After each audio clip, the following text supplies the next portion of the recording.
Saya ingin berbagi tentang perkembangan terbaru yang cukup mengejutkan dalam dunia hukum kita.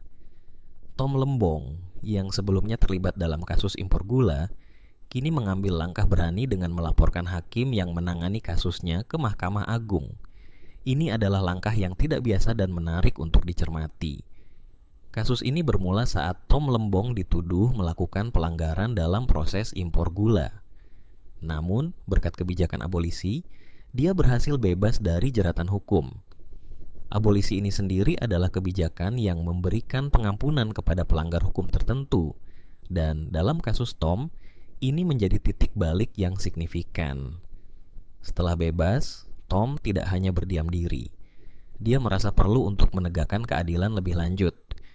Melaporkan hakim ke Mahkamah Agung adalah langkah yang menunjukkan bahwa dia tidak takut menghadapi sistem hukum. Ini juga mencerminkan ketidakpuasan terhadap proses hukum yang dia jalani. Tentu saja, langkah ini menimbulkan banyak pertanyaan.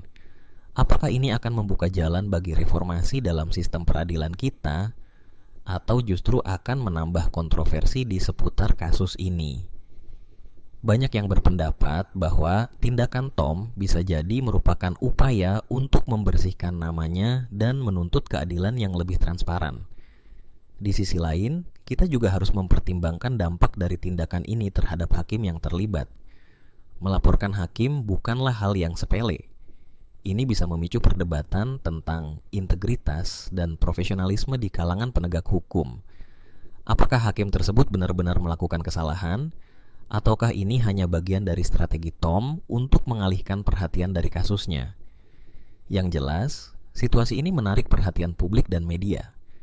Banyak yang mengikuti perkembangan selanjutnya dengan penuh rasa ingin tahu. Apakah Mahkamah Agung akan menerima laporan ini? Dan jika iya, bagaimana prosesnya akan berlangsung? Kita semua berharap agar proses hukum tetap berjalan adil dan transparan. Kasus ini bisa menjadi pelajaran berharga bagi kita semua tentang pentingnya keadilan dan akuntabilitas dalam sistem hukum.